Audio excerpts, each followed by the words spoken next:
We seem to be live. Are you people ready? I am ready. Yes. Awesome. Everyone thinks because you're a zombie, you don't know good coffee. Well, they're wrong. There's only one brew that gets my seal of approval. Deadly Grounds coffee is my guilty pleasure. The aroma is so intoxicating. It brings all of my neighbors out of the woodwork. Deadly Grounds coffee. Coffee to die for and zombie approved.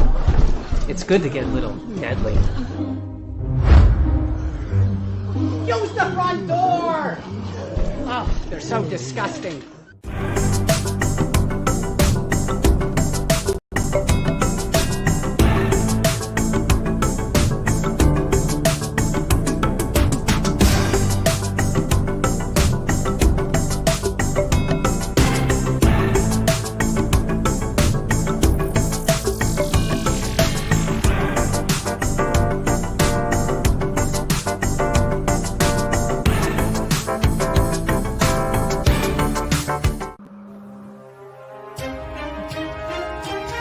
The Dorkening and all affiliated shows are not intended for anyone under the age of 18.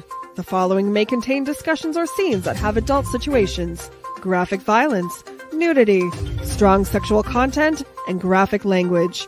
This show is intended for mature audiences only. Viewer discretion is advised.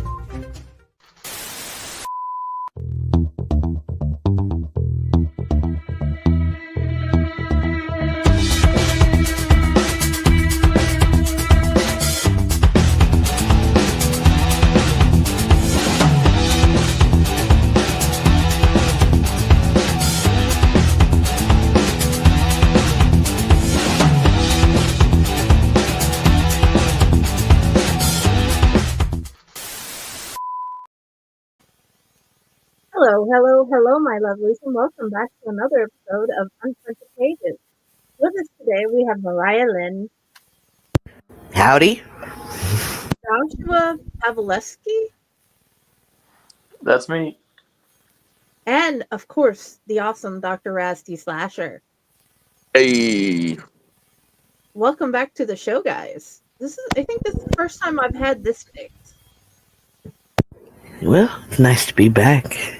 that's what she said. Yep. So, guys, here's a question. Have you all actually put out poetry before, other than Raz and Josh? Yes. This is my first time it being out there. Okay. I haven't released poetry since I was 12. You have one poem and one book that I know of.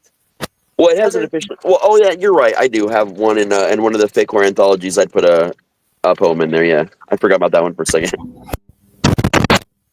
Yeah. I don't know if any of you guys remember. Do you remember poetry.com? I do. So back when it first started, they used to print out anthologies every year. You can actually look me up under my government name, and yeah, 3 years in a row. Oh, awesome. Oh yeah. So I'll have to find those and yoink them. Yes. Okay, guys. Josh, you said you have never written actual stories before. No, Are I've you never. wanting to start in the near future? I want to dip my feet in the sand with it. Yes. Okay. That is awesome. What are your favorite genres? I prefer fiction. Okay. And I Are you can do a little horror or science nonfiction. fiction? I'm more into horror. Okay. That fits us very well. Mariah, why Yes. King Arthur and the Arthurian legends? I've just always been obsessed with it. Like pre-movie and stuff like that. I just love the idea of, Arthur and Knights of the Round Table and Merlin. And then, when you start researching it, and you look into the mythology, those two coincide and go hand in hand. And they say that Merlin was with Arthur, and you're like, oh, that makes sense. So then you get obsessed with it and you just kind of keep going. Yeah. It's a rabbit hole. I can honestly say though, if we wanted to cast blame, we could probably cast it on the fact that when I was a toddler, I loved like gargoyles, like the show, the little animated series. So Oh, yeah, I love that cartoon. right. So I've never yeah, you're young. It's fine. Yeah, you gotta be young. One day when you're older, man, we'll tell you about gargoyles. Yeah, it's fine. 2022. Oh yeah. Compared to us, you are definitely young. You're the youngest person in here. Hey. Okay. Raz, you have written this awesome kids chapter book, a horror chapter book set in Riverside, Ohio. What was your favorite part about writing about the shadow people? Honestly, I had a couple of favorite parts. One is when I first said I want to do this book. It's something you and I talked about for your daughter Sophia. That was a big thing, making her the main character for this one, and telling this adventure in my hometown from the eyes of a child. So it was a very different thing for me. Um, Being able to use the Harshman house, which when I was a little kid, I would always tell everyone in my family that was my dream home. That's where I was going to live one day. And this place is haunted as fuck. Like, it's this giant mansion that's bright yellow. You can see it from the highway. It's so big. And they're actually working on it right now. And I don't know what they're doing or what the end result's going to be, but like, it's huge, man. Like, you can't even grasp how huge this thing is unless you're seeing it in person. 'Cause even in pictures, it just doesn't do it justice. So like, knowing kind of what it looks like on the inside a little bit, and just knowing about the property, it was kind of a fun way to put that historic piece of Riverside, and in this book. Yes. I can honestly say my favorite part was reading it to the girls and them making fun of each other for not being as brave as the Sophie in the book, and what they would do in the situations, and all the fun we four had just reading it, and then Dante being like, what is this or what is that? And then he got to learn new words. That was like one of the best birthday presents ever. That was kind of tough for me because obviously when I wrote the kids' picture book, there's not a lot of words in it, and they're very gentle words for very small children and their parents to read to them. So, and this one, I did a lot of research because that's what I do, but I also remember a lot of the books that I grew up with, around that age, and I wanted to get a slightly more challenging, vocabulary to kind of teach kids some things, but I didn't want to pepper it with those, $10 words or whatever we're gonna call them to make it like difficult to read. So like, I'm glad that I was able to find like a good medium of like teaching but not strong arming. Between the ages of 4 and 12, you did not make anybody feel stupid or less than. So I can definitely tell you that, and that you help them learn new words and think about new situations. So that is a good thing. Oh, definitely. And this is going to be an ongoing series from now on. So every year, around the same time of year, you guys will get another one. Okay, they're looking forward to that. Okay, Mariah, you have a customer service book out that was just published, and you have made so many people go automatic. I feel this with my entire soul. I really hate to say it, but it's because it's true. Oh, it is very true. And it's like, oh my God, yes. What was your favorite part of the different stereotypes you've written into it?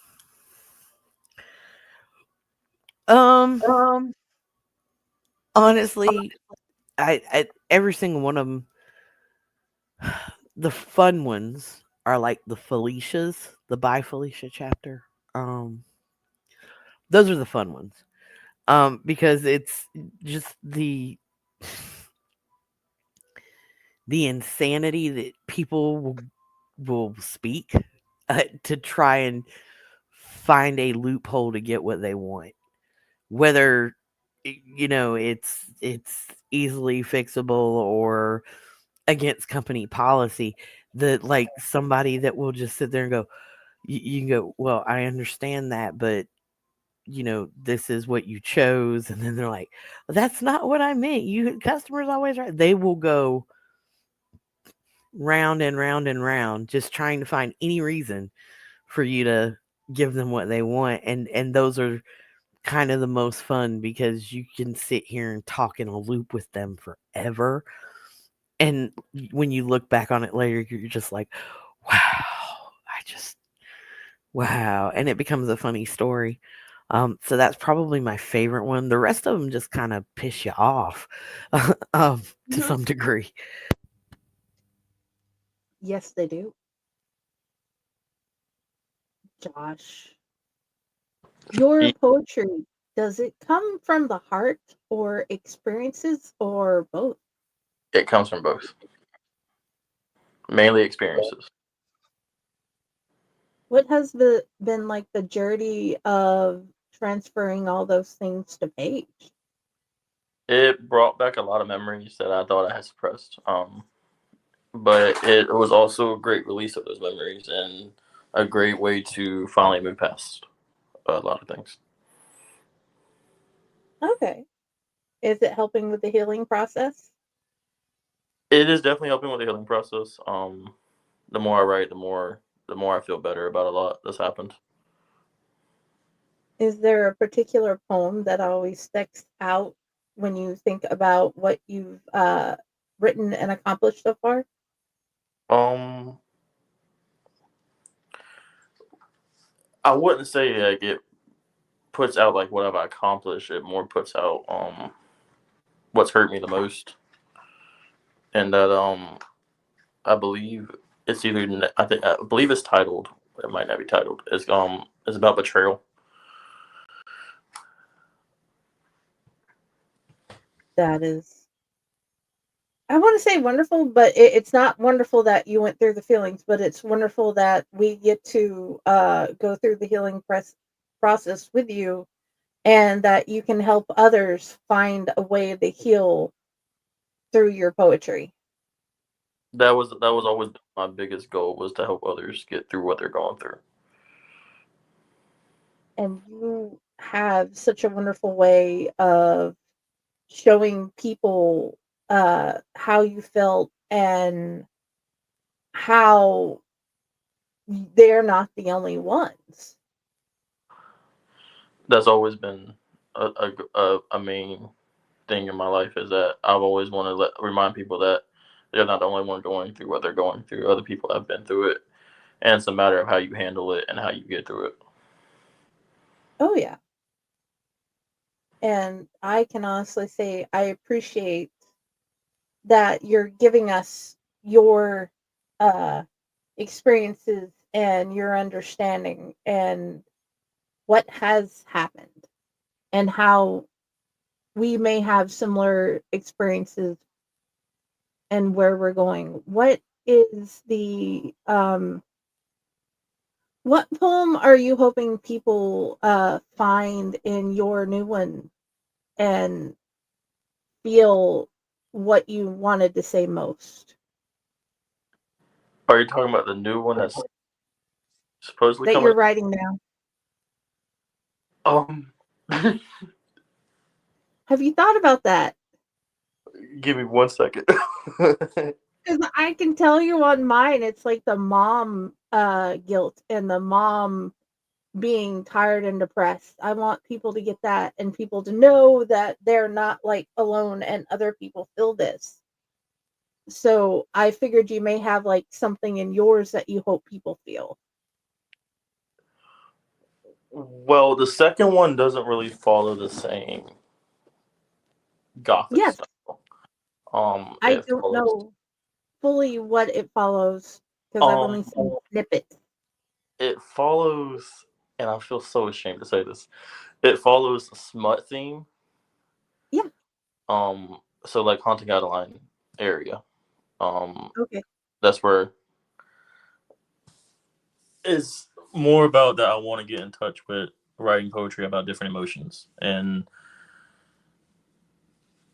different feelings that course through the body. And I've already touched on the pain part. I want to touch on pleasure.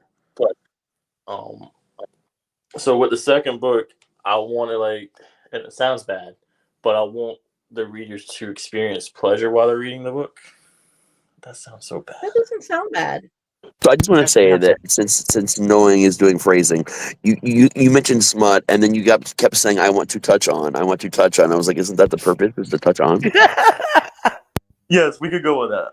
Okay, That's and then what I'm also gathering is a free hand job with every book. yeah. Damn it, Raz. Because I'm signing up for this. Titty sprinkles. That's all I gotta say. Titty sprinkles. There's a good reason that this episode has 18 and older on it because you guys have such a very different way of doing everything that it's hard to find the cohesive conversation thing to get things rolling. And this has done it apparently.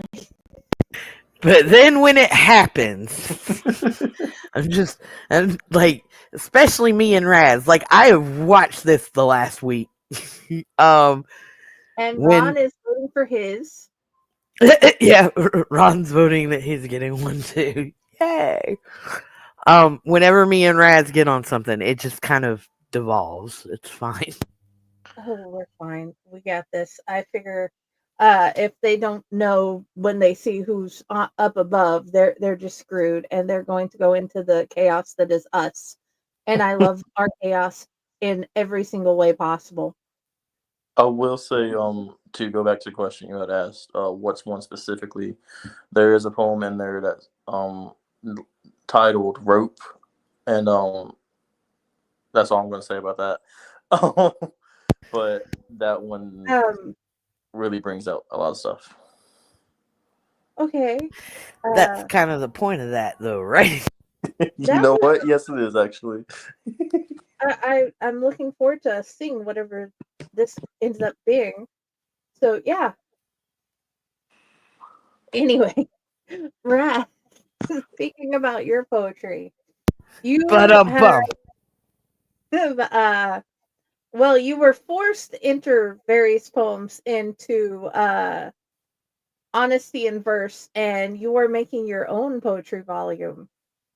What are the themes you're hoping to have us explore in there? I wasn't really forced. I wanted to. My brain just died lately, especially when it comes to deadlines. I've been struggling with real life shit. But no, I'm glad that those were included. So the book I'm putting together is actually a combination of a lot of things. I toured with a band for over a decade, and I wrote a lot of songs, and not all those songs got turned into actual songs. And I kind of turned them into more of a lyrical / free verse poetry in a lot of ways.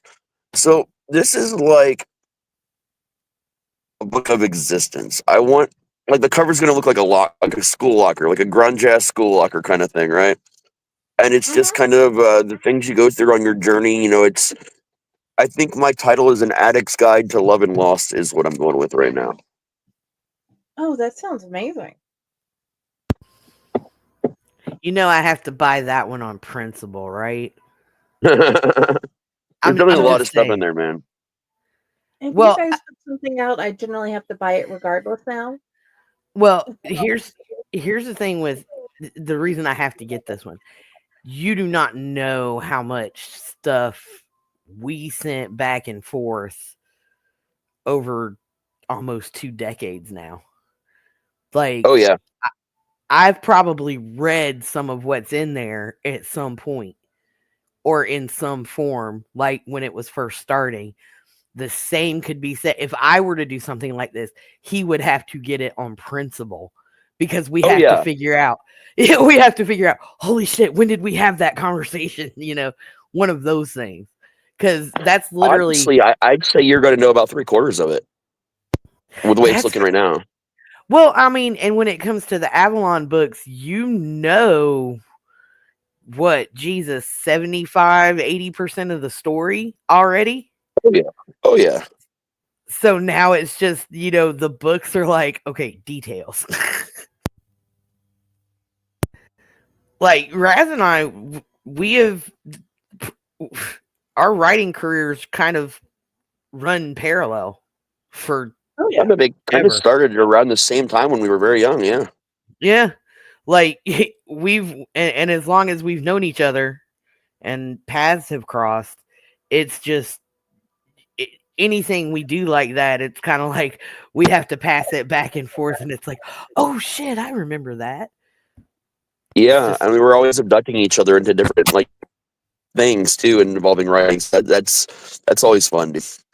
Oh yeah, because oh my god, one of the best ones, this dude right here.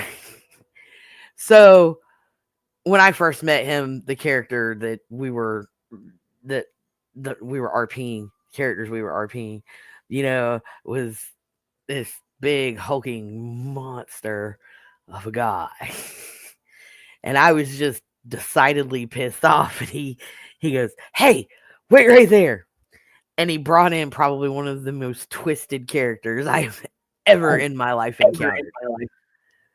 And what started as I was just pissed off, and he brought something different in. Like, I was so totally obsessed and amused for like a week. It was phenomenal. That's Raz has that ability to kind of transition his writing, and it doesn't matter how he changes it or what he does. It's just thoroughly captivating, and it's enough to just kind of get you to stop and go, holy shit. Okay. Yeah, so I took the original concept that Patricia Cornwell came up with, that Jack the Ripper was actually a famous painter named Walter Sickert. And then I thought, okay, let's go with this version of Jack the Ripper. What would happen if he became a Cenobite in the Hellraiser universe? So that was some of my early fan fiction, actually, at the same time developing this all new character, this all new everything. It was a lot of fun. It really, really was. And, up until that point, I had been playing, God, probably the most doormat character ever. But she was, as much as people used her, she was so good at, constantly trying to be the better person. And when he introduced that character, it just so happened to be, I was playing the Goody Two Shoes character's daughter, and it was at a time where just like everybody else, it became one of those, everybody else was putting in their input and they were fucking up what I wanted, and it pissed me off. So he introduces that character to his Ripper Cenobite, and now I have a character that is so broken. I still message Raz and go, I really want to fix her so I can write her book. But right now she is so fucked up. There is no happy ending here. Help me. Because she literally, he helped transition that character into, she would honestly, I would describe her as the ultimate badass. Oh, yeah. She is, this is a character that is well known in RP circles right now.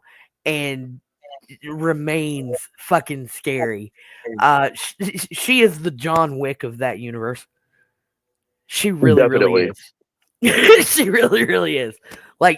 She is a true John Wick. I could probably write a whole series about her just because she's that scary. And we had recently I say recently, We have done the Owlite Menagerie, our first Owlite anthology. And I had been wondering about how horror is not your wheelhouse. How does it feel to know that you've written that story and gotten to where it is? Honestly, I still don't know how I feel about it. Like it's kind of sitting in my mind as, oh God, I did this. Is it I'm gonna really say this good? now. I was Bad? asked what my favorite short story that I read of 2024 was by now multiple groups of people, and I've cited that story every time. Like and it's hard for me. Like it's really hard for me. You know, I just got done telling you, Raz created this whole character that to this day I I'm mind blown. You know, we're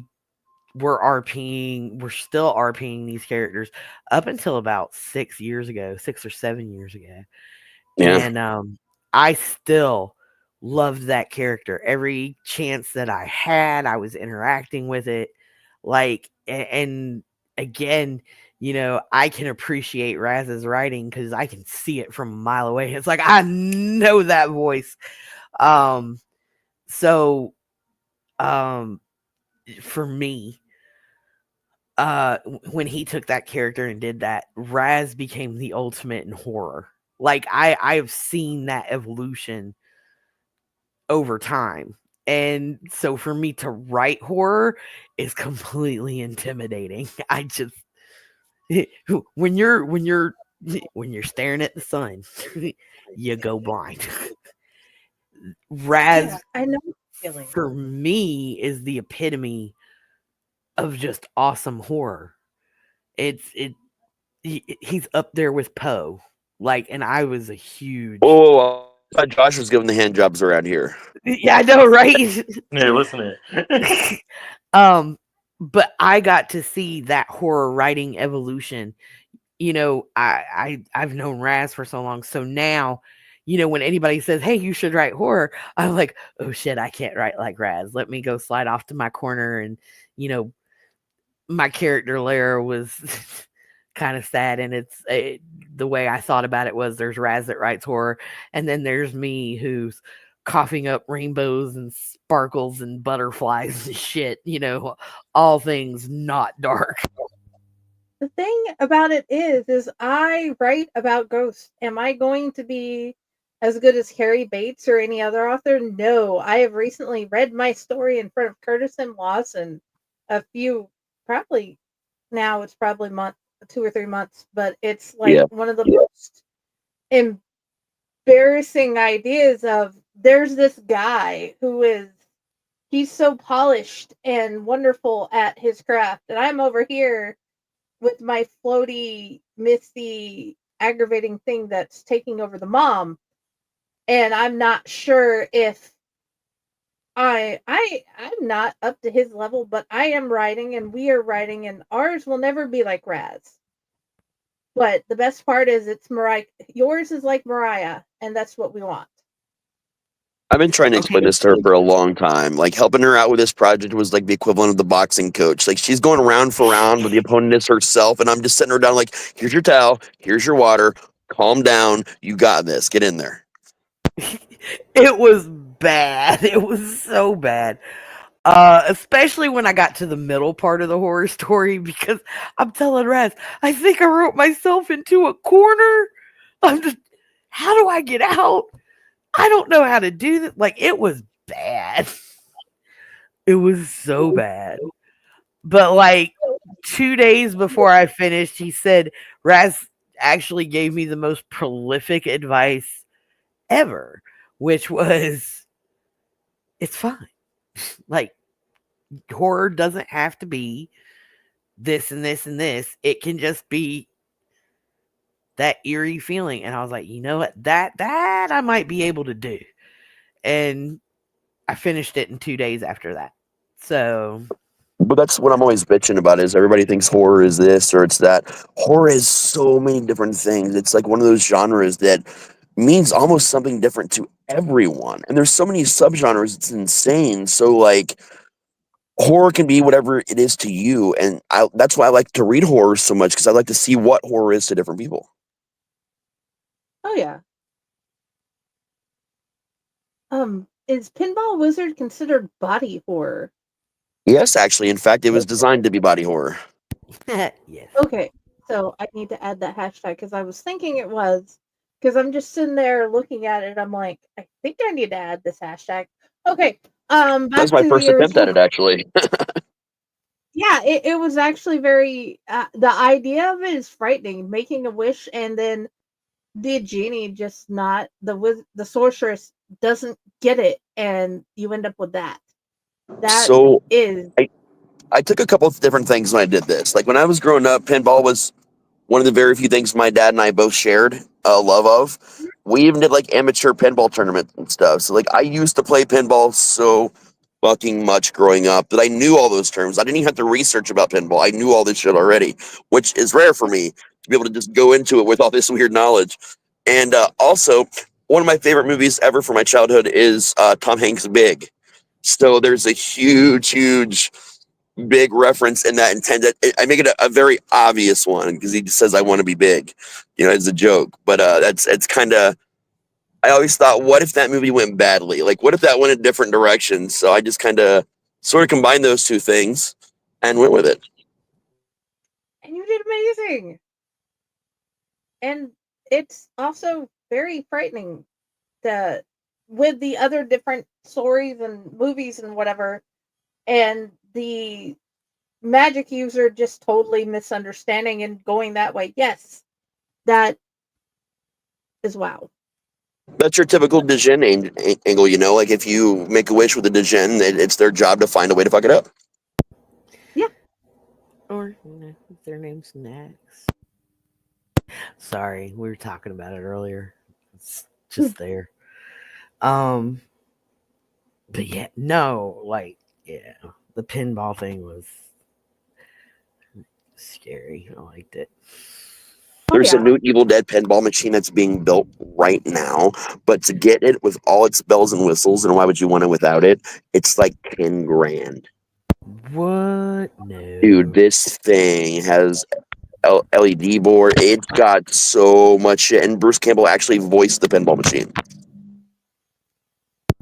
See, that is awesome. This is I'd be in for that. If I'm ever a millionaire, I'm buying like at least one. At least. Maybe one for each floor, yeah. Double drop. That's fair. That's and so Groundhog Day in an insane asylum. I love it. But how did we get here? In Lament of Route 30. Oh man, Lament of Route 30. That's so that was the first official story I wrote when I decided I want to do something with this, because I had this amazing teacher named Bill Abbott, and love Bill. Still talk to him all the time. If you listen to Bill, I love you. I've actually thanked him in a lot of my books, and he read a lot of my writing and said, "Okay, you are going to write something and submit it to tour. You're just doing it. It's my decision. You're doing it now." So I wrote this story, and he helped me edit it. He helped me look over it, and it just it was the first official thing that made me, in my eyes, actually like really a writer. So it takes place at what used to be the State's Mental Institution. And every person there is actually a very famous serial killer that I just changed the name or some details about. But the actual main character is the secretary, not any of them. So it's just a kind of a different take on things that I wanted to try. I loved it. She's watching the storm roll in, and you go through the whole story, and it ends with her watching the storm roll in, and it's like, this is a never-ending nightmare. Oh my god, is wow! I just realized what you're talking about. One Night at Elysium was the original title. I remember that. Because I remember I told you I wasn't going to sleep for a week after I read it.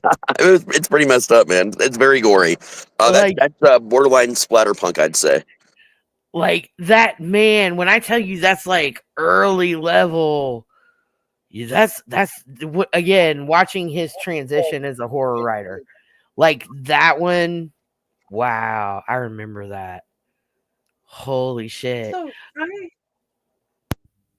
we collectively, I am sure, Mariah and I have been watching and seeing the different versions of your stories because of how it's like the difference between hear the voices on YouTube and hear the voices in Riverside Chronicles Oh and yeah, the big little difference. changes here and there, and it's like you can see that you are a continuing campfire storyteller in all the different places, and it has been very fun and slightly perturbing and scary going through the different things you have written. I appreciate that, man. Oh yeah. Like he did One Night in Elysium, and after that, like we talked about our characters, because that was something that we did, even if we weren't playing, we were talking about hey, I was thinking about this. And he said something about I should map out the timeline on my character Lara's story. And I was like, no, you could never do that. And I did it like within a year after that. And then when I did that, I was like, man, I can make this a book. Hey, look, I wrote this. And that was literally that was where the Vengeance of Avalon stuff started. And I was thinking about writing that, and then things happened, and Raz continued to go back to school, but we were still talking back and forth. And then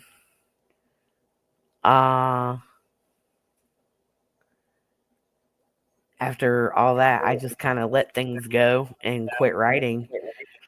And 2 years ago, hey, you should write again. Why? And now Vengeance of Avalon has become Dark Camelot, and I'm starting that over. And holy crap, you see what you're responsible for, Raz? You did it. Bad. Yeah, I'm here as well as an author because of Raz and Patty. They gave me a place to be. Wait, yep. Raz, like, And I like turtles. he does like turtles. He's liked turtles for a while. Yes. Raz is literally responsible for me ever writing another word to paper, because I had given it up for so long, twice. I was just gonna walk away. Okay, guys. My next question is for all three of you, and I'm going to start with Raz and go around the which the problem is I don't know what y'all see on y'all side, but it goes around this way on my side. So, yeah, when it comes to your writing, is there a specific scene or story or poem that has been like the shining moment of, yes, I know this is what I want to be doing and where I'm going? Give me a minute to think about that one. Come back to me. Josh, Can you repeat the question? what poem that you have written that made you believe that you should be continuing writing your poetry and putting it out in the world?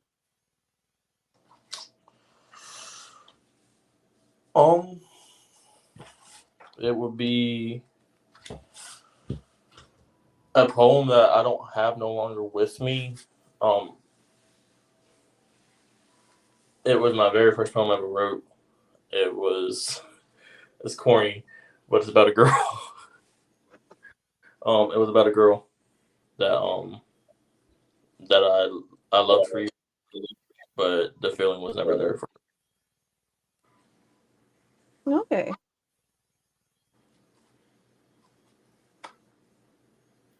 That is, I know that feeling. What about you, Mariah? Okay, so the first thing that I ever wrote that I was like, hey, I could do this. So there were some people, and they were all in a chat room. And at the time, these players were at odds with each other. So they would come in and, much like D&D, start a fight to try and kill somebody. And you would do this fight, and everybody got to type, whatever move they were doing or whatever before they rolled dice. And somebody pissed me off just enough because they came into the room and the whole time they're trying to kill me, or my character actually, they're talking mad amounts of crap using like a simple paragraph that they kept in one folder so they could just copy paste. And I was like, okay, you're gonna make me waste all my time doing this. I'm gonna do this. And my character stood up and wrote a spell on the fly in the middle of doing all these actions and stuff like that. And then by the time I hit enter and the whole thing went into chat, it was like a page and a half long. And then I rolled the dice and succeeded. And I was like, I'm going to leave now. That moment, like getting that much into that room in front of all those people and everybody going, holy shit, what the fuck is that? Was the moment where I was like, oh, maybe I could do this. That is awesome.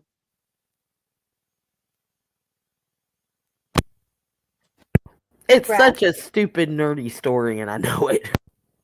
It's a great story, and I love it. It is one of the best stories ever. So, okay, we're back to me now, right? Yes. Okay. I've been thinking about this, and I spend a lot of time, I've spent a lot of time as a writer, not even sure if I should be a writer. I'm kind of back to that a little bit right now for different reasons, but the one that finally hit me over the hump of saying, I like to write, and hey, I'm a writer, and I no longer think I'm a bad writer, was Got You Where I Want You, my first vampire story. I don't know. I can't even tell you why. There was just something really magic about that story when I was writing it, and the feedback process I had with people going on it, just the way that story came out. I don't know. I think that was the story that just kind of changed things for me. That was one heck of a story. And it's weird because that's a horror romance story that just happened to be about, accidentally a vampire story, which I didn't. It was supposed to be a serial killer story, and I did not know it was a vampire until Dell and Matt pointed it out to me, and I'm like, and then I saw it. Yeah, and then I was like, oh shit, this is a vampire story. Yes. The vampires don't sparkle, do they? No. Thank God. If something sparkles, it's because he's being mean and throwing glitter bombs at it. And yes, for anybody that might be watching, that was a dig.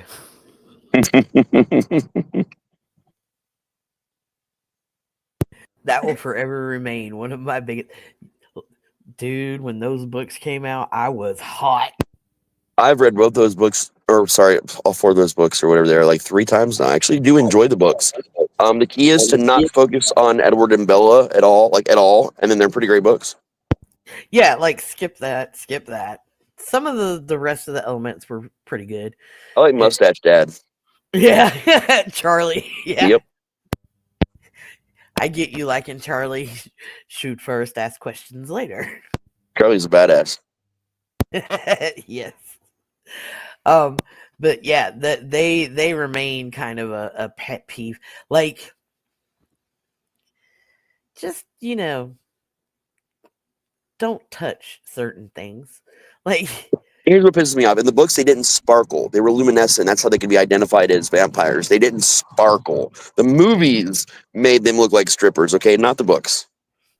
Yeah, but she didn't help matters. True. Like, even being luminescent, like, it makes sense in context though, like when you're reading it. But for people that have never read it and have only ever heard about it or only ever seen the movies, like it just doesn't make any sense. So people are like, "Oh, it's sparkly vampire." Yeah. Yes. Yeah. And I get it. In those contexts, they're correct. Oh yeah. Raz understands because that, like, I got really hot about that. I was like, this is bad. This is ruining it for everybody else. I was actually we were just talking the other day at the hunt. Actually, we were talking about the time you and I decided we were going to see what the fuck 50 Shades of Grey was all about. And you got to the scene ahead of I did where she likens the blowjob to a mother hamster storing her young in her mouth. And like you were a couple chapters ahead of me. And I just fucking threw that book down. I said, nope, I'm not going to put myself through that shit. I'm done. I think I made it to chapter 3. I broke my fucking Kindle. I broke You my did. damn You Kindle. really did.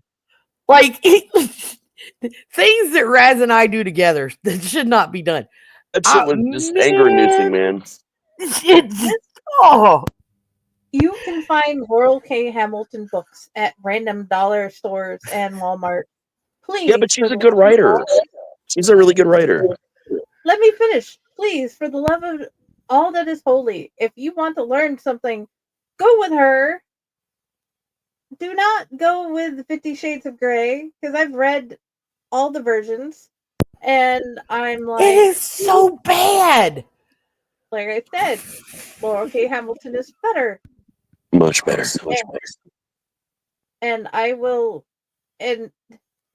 yeah, I will suggest that. I now refer to those books of Shades of Puce, because it's the weirdest color I can think of. Okay. Like, I remember telling Raz, like, literally, I broke my Kindle, guys. You don't understand how big a deal this is. I was a stay-at-home mom with an autistic child, and my husband deployed in a giant sandbox half a world away. That book is so bad, I threw my Kindle and broke it. It was bad. It was so horrible. To this day, I cannot, like, I'm embarrassed. I was so mad I broke it. But I remember telling Raz after I broke the Kindle, I was like, I will never read this whole thing. Raz, you should write. Like, I remember telling you, I would rather you try to write erotica. Well, I kind of am now, though, is the thing, and that's what's crazy about it. I'm trying to get this mythos story that's a spicy, mythos romance, and it's tough, man. I get that, but the irony that I said that then, and we're talking about this now when you're writing that. See, told you so. I win. I'm not saying it's good. I don't know. I'm working on it. Yeah, that was going to be one of the next questions. How is your spicy story coming? Should we ask Josh about that? Okay, so the next actual question of the world. You just said coming, so I figured I would, Yeah, that was said on purpose. What author is the one you would recommend to others that is your favorite? Josh? Who? Oh, I didn't know you were talking about. H.T. Carlson is one of my favorites so far. I've just gotten to reading her books. Another one would be Edgar Allan Poe, 100%. Awesome. Mariah?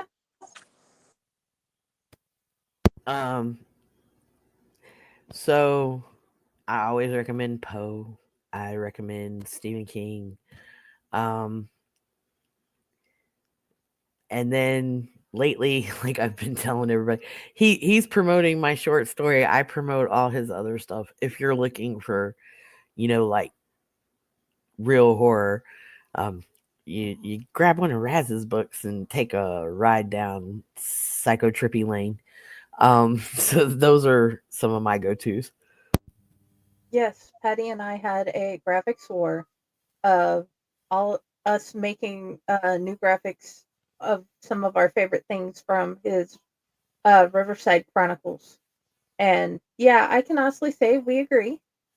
Raz, what about you? Let's see. I mean, I read all you guys. I love you guys. I'm looking forward to reading some Josh here. Very, very, very soon. Um, I'm a fan of a couple different people, honestly. Let's see here. Jason Pargan, definitely the John Dies of the Year, the John Dies of the End series, but honestly, all his books. I love the bizarro horror / dark humor, the way he writes his stories. So every time he puts out something, I always pick it up. I'm a huge, just absolutely huge fan. I'd say, man, obviously I read Poe, King. I read so many different authors from so many different things.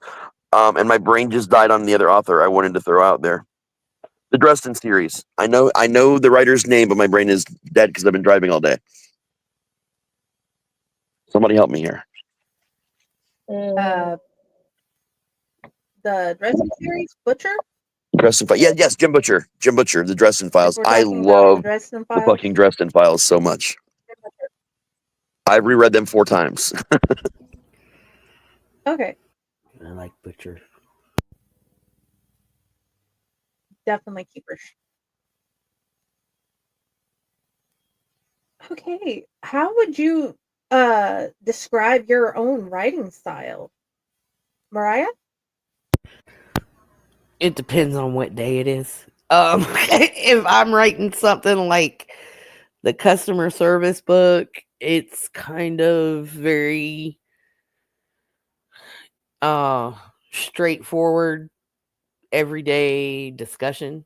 Other things that I write for most of my books, it's third person, but I try to add an element of otherworldliness no matter which way what story I'm writing. I try and have some element that just gives it that niche weird feeling that you get when something supernatural is around you. That is a great way to describe it. Really, I like that idea. Josh? I would say my writing style depends on what I'm trying to shoot for. Here lately with the most recent book, it's more of a gothic / dark. But with the new one I'm working on, it's more of a, I hate saying this word, pleasure / late night in the room with one another. Okay. Raz? Ask the question for me one more time. How would you describe your writing style?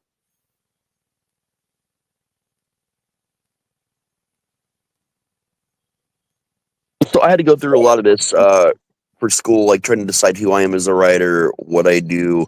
What it came down to is I'm a neurodivergent writer, and I write neurodivergent things for neurodivergent people. I know that sounds really stupid, but a lot of what I write comes from a place of mental health. So that's a lot of the background, and every story I've ever written, whether I realized it initially when I was doing it or not, involves a character that has very questionable mental health for one reason or another. Maybe on different parts of their journeys. Beyond that, it's all about small town horror for me. A lot of what I do beyond neurodivergence is about small town horror because it's the things that live in our own backyards that I find that are often the most shocking and surprising to us. So that's kind of what I try to bring, that small town feel.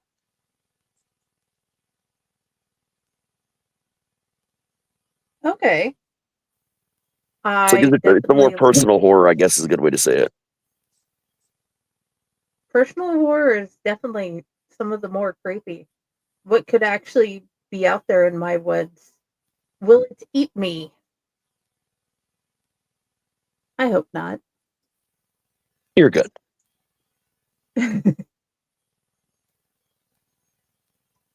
Well, yeah, I'm pretty sure. We've been trying to make friends. Um,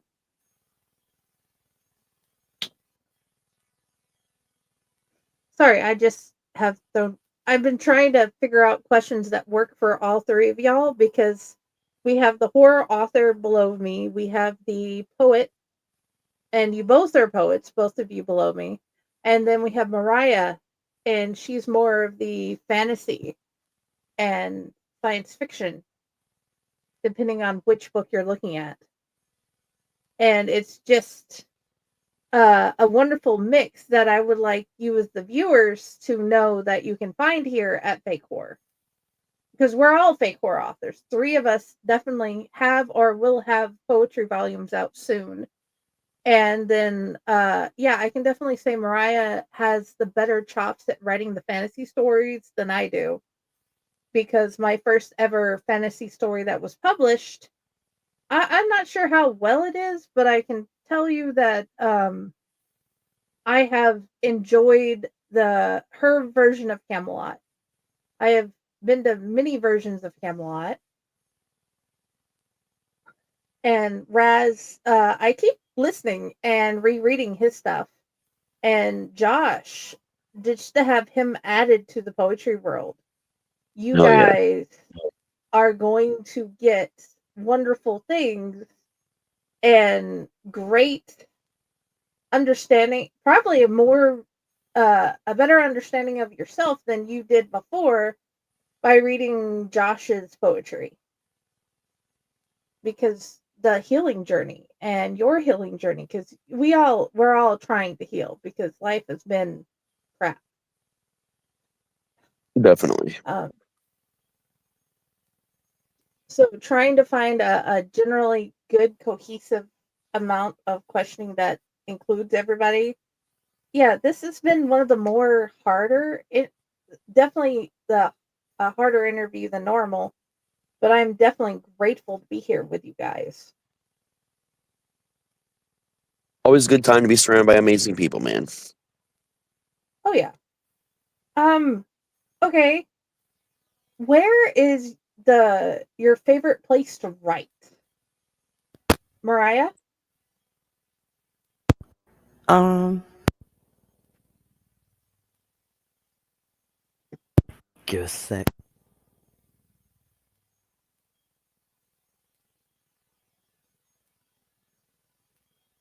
We're operating in the same small space, so we're trying to stop the echo. Um, Oh, okay. yeah, my favorite place to write. I have an Uber computer that has many sparkly lights. So I honestly like being by myself where my computer's set up with nobody here and just zoning out with my music and writing. That's like my favorite thing. Nobody else here, nobody to walk in, nobody to go, "Hey dear, I need to talk to you," or "Mom, hey, Mom, I'm trying to pay my phone bill. My phone's messed up." I just like nobody here. And me with my sparkly computer casting, almost lightsaber hued light on my face while I write. I know that's so nerdy, but that is the truth. That makes perfect sense. What about you, Josh? My favorite place to write is probably, well, I can really do it anywhere. As long as I have my earbuds in and I'm listening to music. And I'm zoning out everything else around me. But I would say probably in my own little space, and with my favorite artist in the background. That definitely rocks too. Raz? My favorite place to write is a cabin in the woods where no one is fucking bothering me, which does not happen as frequently as I would like. Understandable. I'd rather be on my mother-in-law's couch with my journal, thinking out and writing out the stories. Yeah. I where I usually just write is wherever my computer is, man, which changes ever so often. So I'm kind of a transient writer, man. Understandable. Um, hmm. Let's see. Did you guys have questions for any of us?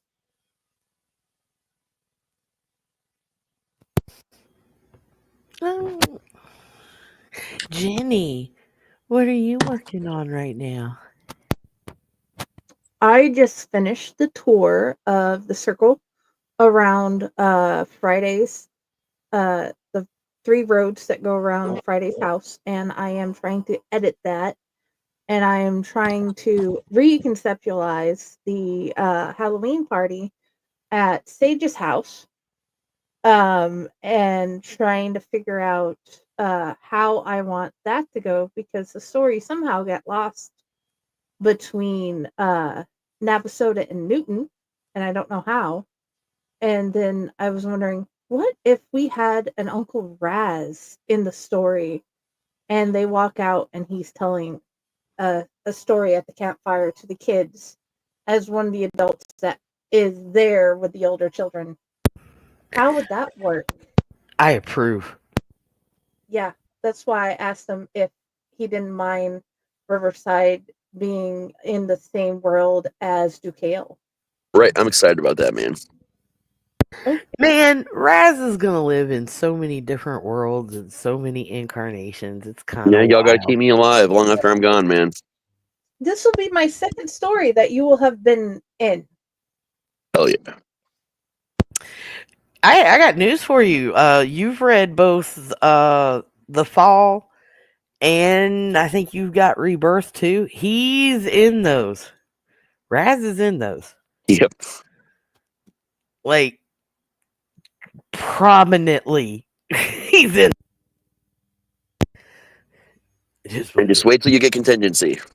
Oh my god, yeah. I don't know. I might rewrite that one too. I'm not sure. I might. I don't know. I think the one thing I want to do in the fall is that one teacher when it got to the end, you are my mate. Why don't you want to be with me? And I'm just like, want to sock him in the head. Dude, seriously, this is not how you show love. Well, what's really great, I don't know if you finished Rebirth yet, but that particular story is gonna tie through both series. So yes, yeah, I'm already I'm already setting that up. That's no. Like everybody Him in the has, face though. yeah, everybody has some growing up to do. And if it makes you feel any better, she is going to be the one to kind of, gobsmack him with, really? Are you that dumb? So again, spoilers, but more coming. Yeah, that was planned long beforehand. Like even in the first incarnations of this series, like when it was Vengeance of Avalon and I was still struggling, like parts of these stories have been entwined the whole time. So you will see that. You will see more of that actually. So it should be fun. Oh yeah. Going forward is going to be great with you guys. Um, let's see.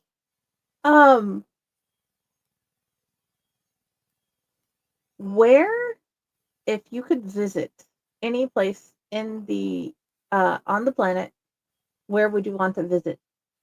Raz? Anywhere in the world. Wow.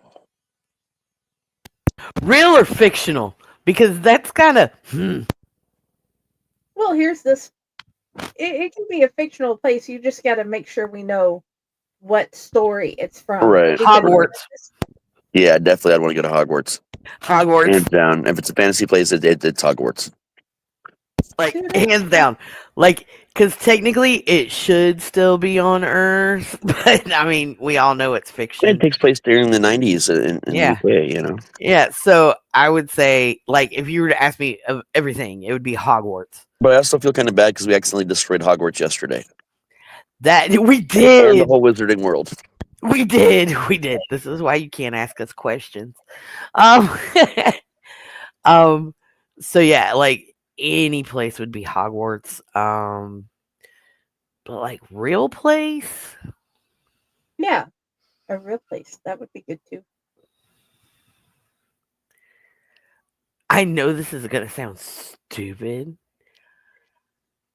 but I want to go to the hospital Raz kept telling me about. Which one? There's been several. The one that you were the big one, the one where you were like it was way active, and like you guys went back like 2-3 times, but like every time that you came back there was something different that happened. I'm trying to remember which one of the ones. I've got it narrowed down to 3 now of the 8. Like, remember any other details? I can probably tell you what it is. We have more detail. No, I mean I would know the stories if I heard them. Was it in Ohio or Georgia? Ohio. Okay. Then limits it down to 2. I'm trying to think. Give me a minute. I'll remember in a minute. I'm trying to run it through my brain. Yeah, you're fine. I'm curious about the one in Georgia. Josh, what about you? Probably.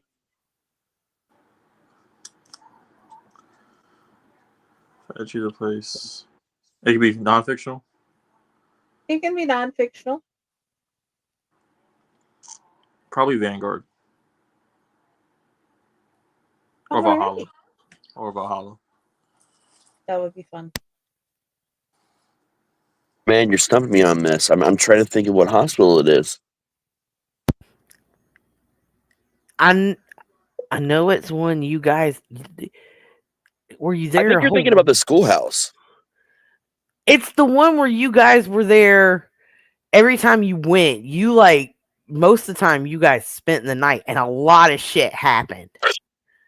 Oh yeah, that sadly no longer exists. They tore that down like 8 years ago. Okay, well, it was Yeah, still real. they leveled that. That place was amazing. Had lots of tunnels that connected to other buildings. That was nuts, man. That was in Dayton. Yeah. Like there were many. That was the stage, by the way. The one that I not Elysium / that story that it was. Yeah, it was that one. Other parts of the connecting buildings are still around, but the tunnels are all closed off, and most of the buildings up top have been demolished. And yeah, that's a cool fucking place, man. Yeah, that would be the place that I would want to go to pre-demolition. Just because, like that, the more he told that story, the more you could picture it. Like he would tell you everything about it. And that if you're an active imaginer, that builds like a whole creepy horror movie in your head. And it's like kind of cool but very intimidating at the same time. Oh yeah. Dude.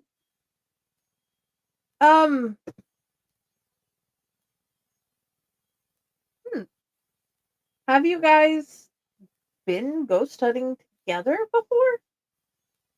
No, but we've never actually physically met in person. Yeah. As long as we've known each other. We, like, every time we have planned to meet up, I kid you not, something happens, and we can be within 20 minutes of seeing each other, and it just doesn't happen. Oh yeah. And now we have been on like live streams with each other while like one or the other was investigating something. Yeah. But no, we've never like physically done anything like that together. Which is insane when you consider the amount of time we've known each other. Oh yeah. But yeah, it's really weird. Like, and the more stuff goes on, the more we find out. We truly just run parallel to each other. We had no clue we were in the same cities at the same time. And yeah. Yeah, especially the New York thing. That was crazy the other day. Yeah, that was about that, insane. We keep missing each other. Like fate saying, yes, you two should be in the same space at the same time. And, somebody's throwing a wrench in the works going, haha, fuck you, not today. Life is just nope. Yeah. It's kind of insane. So, whenever he'd be doing an investigation, or I just ended up somewhere flat out creepy. We'd be talking to each other or whatever, but never physically in the same place. And Jason and I did a lot too. We investigated a lot of places, and then had you on the live stream like while we were doing it. I remember doing that too. Oh yeah. Okay. Have you ever been on an investigation, Josh? An investigation? Yes, a paranormal investigation. Does the Ghost demons hunting. in my head count? Not for this conversation. I can't say that I have. I'm also not the type of person to put myself in that type of situation. I don't know if anyone knows that I actually have a phobia of dolls. He does. Join the club, buddy. Those things are scary as fuck. Doesn't matter what type of doll it is. Any type of doll. It could be a Barbie doll. I don't do dolls. And I got a room here at the haunt just for you, though. No, I'll pass. I still want a picture of that, Raz. Slenderman's also in that room. Slenderman doesn't Yes. bother me. But I've always wanted to explore abandoned places. Just if it has a doll in it, I'm not going in it. I don't care if it's 80,000 feet away from me. No. No, that's investigation 101. You see a doll, you nope the fuck out. Like, oh, grab your doll. I'm gone. I'm good. Okay. I don't get it.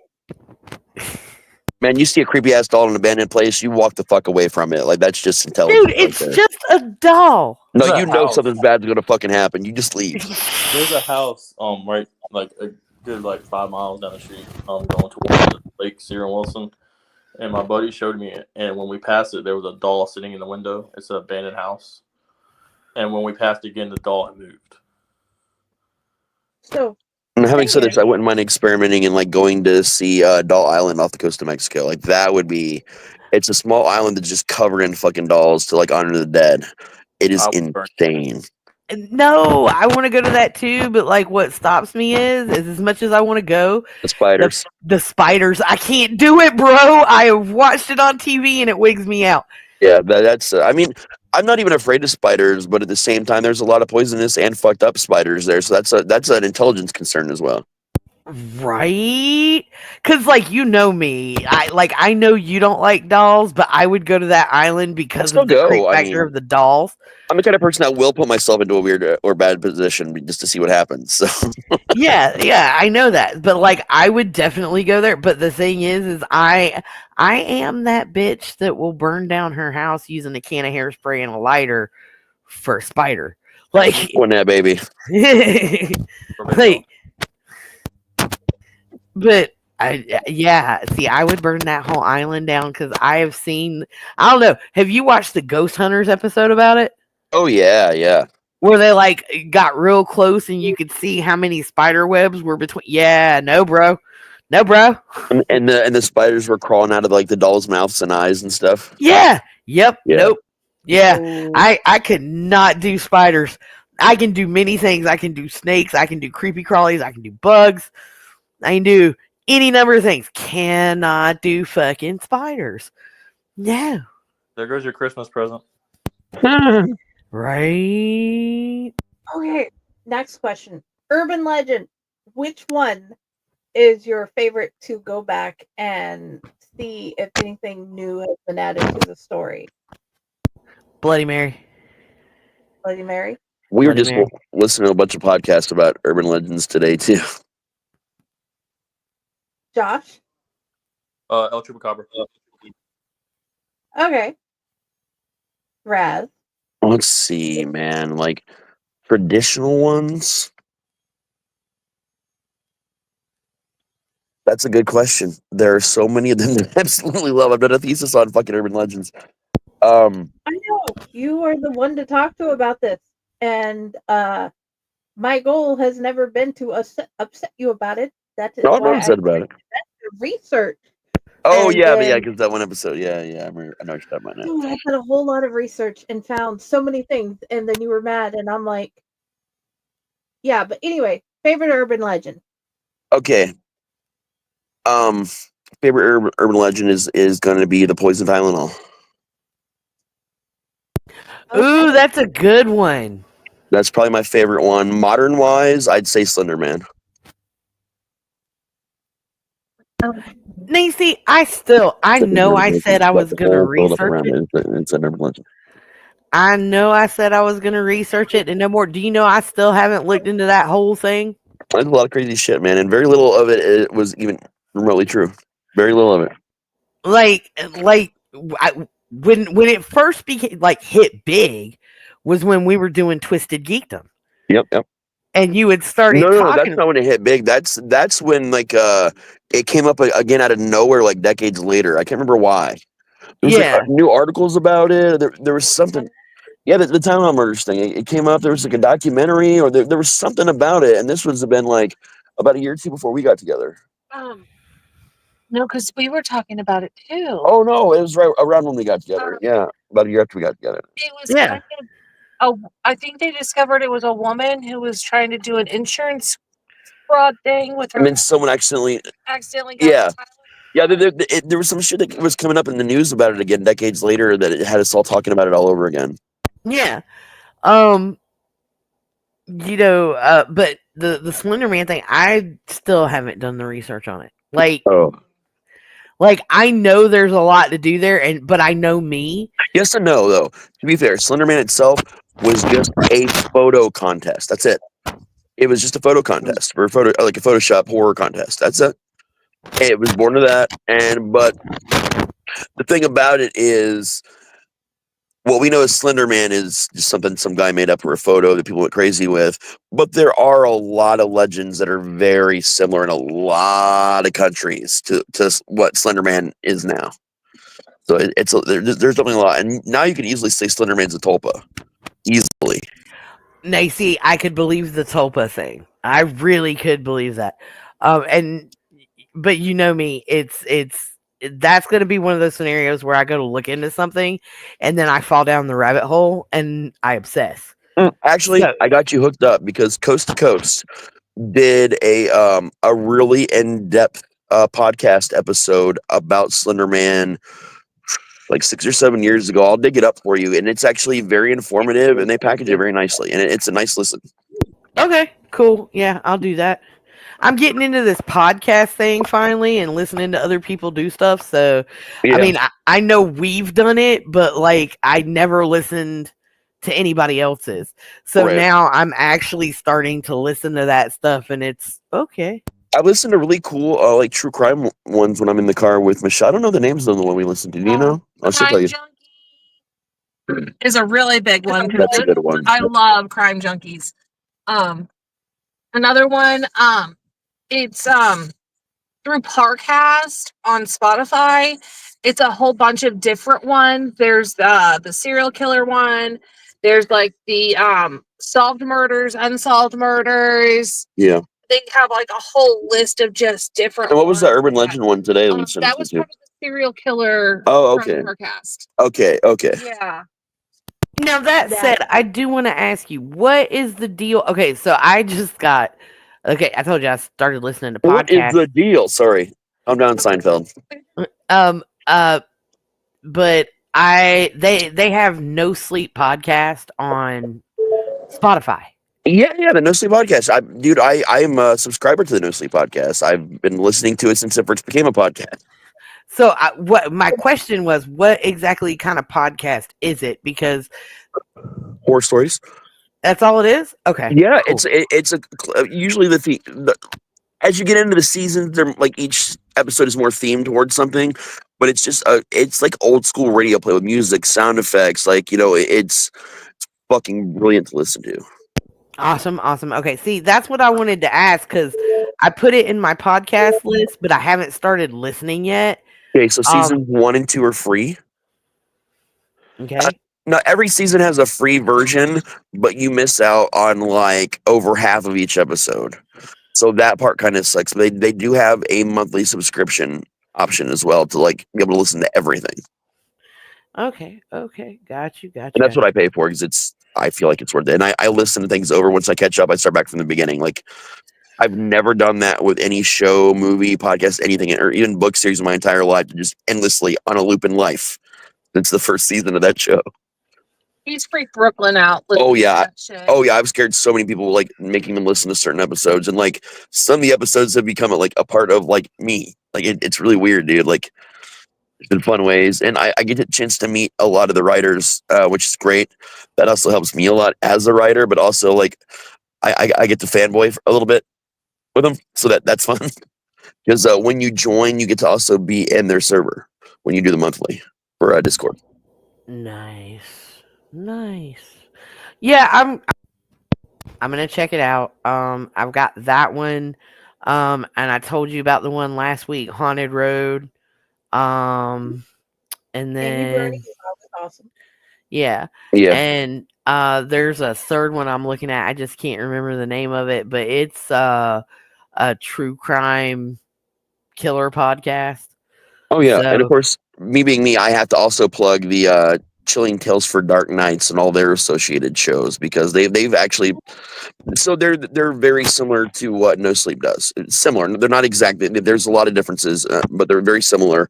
Whereas it's self-contained short stories. They purchased and performed a lot of my stuff, but like their quality is every bit as good. So I also highly recommend all their stuff.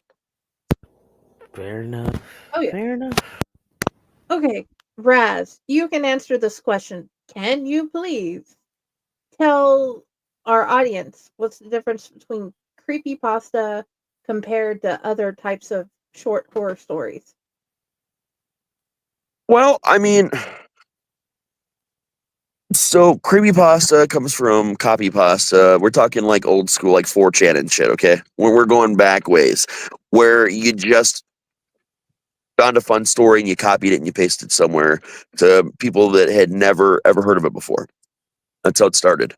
And then it was obviously with creepy or weird little things. And sometimes there was stuff that was like maybe a paragraph that would like people would just sit and talk about forever.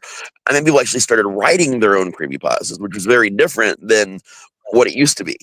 And that's the version of creepypasta that most people know of, is, the more modernish creepypasta that's just short stories. Primarily those are all going to be first person accounts in first person. I've not read too many at all that weren't. They exist, but they're very rare, which is also similar to No Sleep. No Sleep and creepypasta stories have a lot of similarities, but it's different rules. Um, Everything's got their own set of rules, and to really understand the rules, you need to go to the subreddits and really read what the rules are to know what kind of stories to expect, because those rules evolve over time. So it's a different way to write stories and interact with people in ways that are storytelling. In my opinion, these are the actual written form of storytelling, more so than your traditional short stories are. Okay, thank you. Other Do you difference guys is with No Sleep, if you're a reader of No Sleep, when you comment on someone's story, you have to perpetuate it in the comment as if it's real. So there's that whole angle, which also changes things. It makes it like almost collective storytelling. I like that. Do you guys have a favorite creepypasta?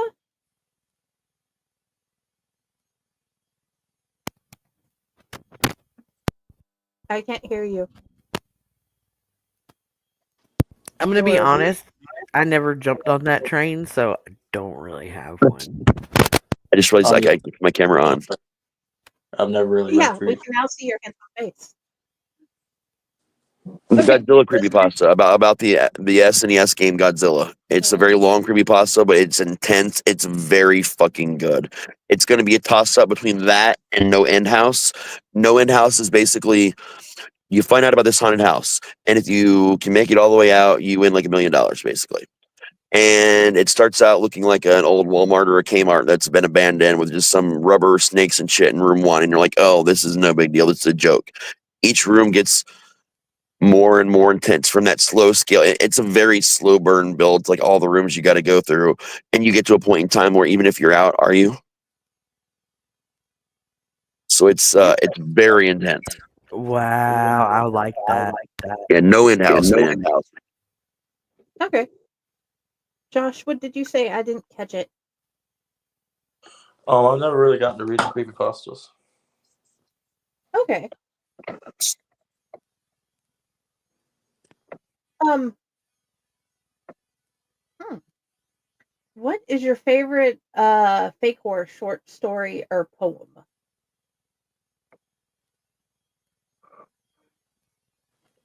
Are you asking me? That's a tough one. Yes. All of you, actually. I think the first one you did about the Ghost Hunters. First one I did about the Ghost Hunters? Mhm. Oh, wow. It's a yeah, I'd say it's a toss up between that and Mariah's story. What about you, Mariah?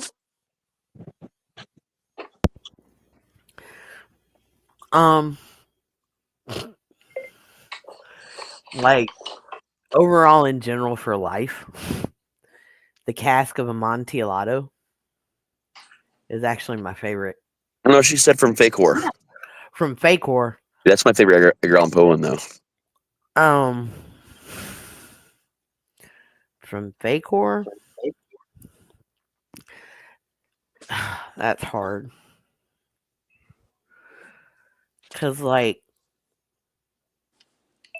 there's the ones from the anthology. I read all of them.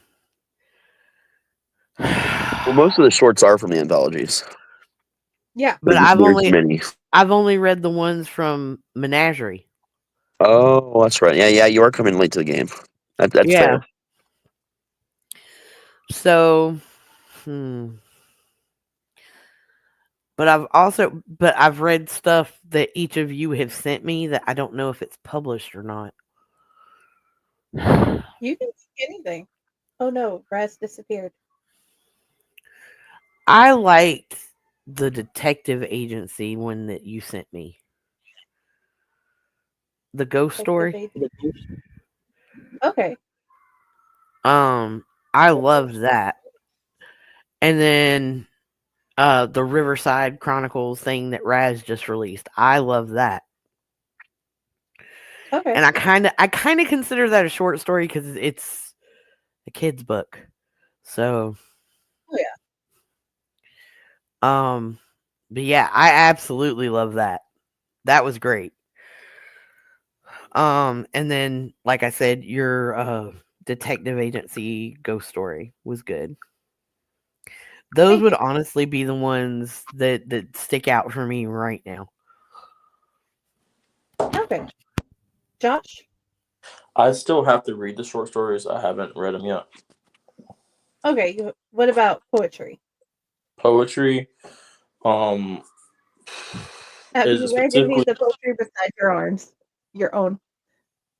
I took a dive into it. I can't really remember. I know I read some of yours on your page. Okay. I really like yours. I've read Heather's poetry that she shared with me in private, and that was really good. You have What more? poetry and you didn't tell us? What? Yeah. I was so sure that I was questioning what the flying donkey. Okay. Oh, Yep. stop it. Bad Josh. Let's put on the spotlight.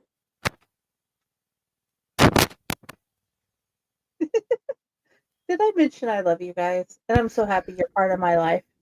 I love you too. Okay. We are reaching. This is an odd and really good episode. Well, I'm enjoying it. I don't know about you guys.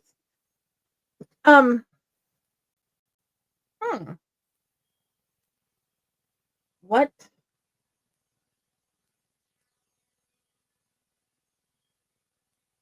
Okay.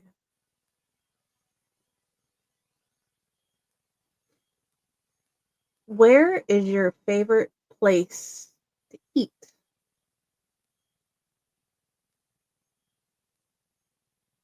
Your favorite restaurant?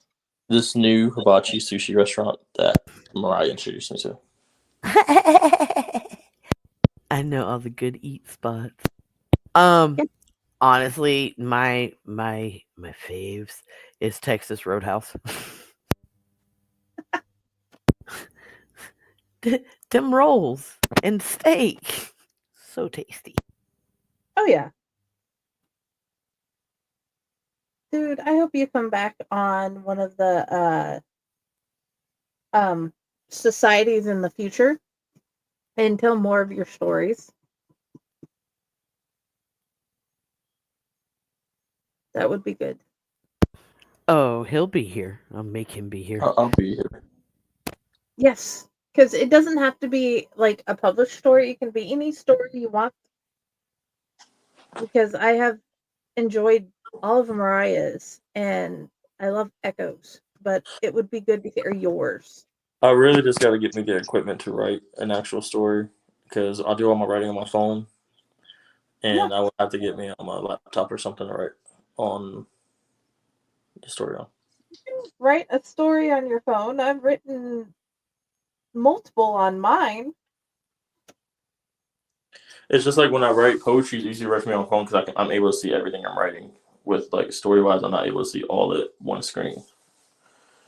Well, no, but I can't see it all on one screen either. It's how much of the document you can see. But yeah, and a good story is definitely sometimes more than a page. Sometimes it's 2 sentences. Okay, guys, where would you like people to find you? What? You want people to find you? Oh, well, you can find me on Facebook under the name Mariah Lynde and at Mariah Lynde author page. You can send messages. If you don't get me, you will, of course, get Jenny. I'm also on Twitter, Instagram, TikTok, and Twitch. For Twitch and Instagram, or Twitch and TikTok, I'm at Lady Dark Jedi 1. And under the rest, you'll see me under Mariah Lynde, but that's where you can find me. Okay. Josh, where do you want people to find you? I'm late to the party, but I still got my author page and everything. But social media wise, you can find me at TikTok at flawless02, and you can find me on Instagram at hold on one second. Oh, that's not the right app. I need you to send me those links, dude. Yeah, I still need to send you all the links. And we need to start your page. You could find me on Instagram at gen3.eclipse. Okay. And you can find me on Facebook at Joshua Brandon. Awesome. Raz, what is your favorite restaurant? My favorite restaurant? That changes a lot depending on what finally closes down. I did try a new one called Twin Peaks, which I kind of liked a little bit the other day. It's like Hooters, but like they wear flannels, so that's great. But I didn't even go inside. I just ordered takeout because I was in a hurry, and their food was really good. So that might be one of my new favorites. Okay. Because I have one, but I haven't tried it yet. Where do you want people to find you? You can just type in Rasty/Slasher to the internet and find all the lovely social media sites that Jenny has made for me, and probably talk to Jenny, the #1 Raz cosplayer in the world. Other than that, you can find me at rastslasher.com and wherever toys are sold, now with Kung Fu Action Group. Yes. Sophia asked about a couple of the action figures from Owl Light Radio and where she could get one. Bible action figures. She's like, I want one. I'm like, okay, I gotta explain this. But anyway. Okay, people, Larry the Leper, coming soon, parts sold separately. Exactly. Because we keep getting dolls in pieces, like a leg here, a head here, all that good junk. Why not? It makes sense to her because they do that often. Yeah, Larry's everywhere, man. You can find me at all the places. I pretend to be them. I pretend to be Owlite. I pretend to be Fake Four. I pretend to be me sometimes. At Friday with the Library in the Blue Box and Jennifer Elliott, the author page. Either way, thank you guys for being here, and I hope you all have a wonderful night. Bye. Bye.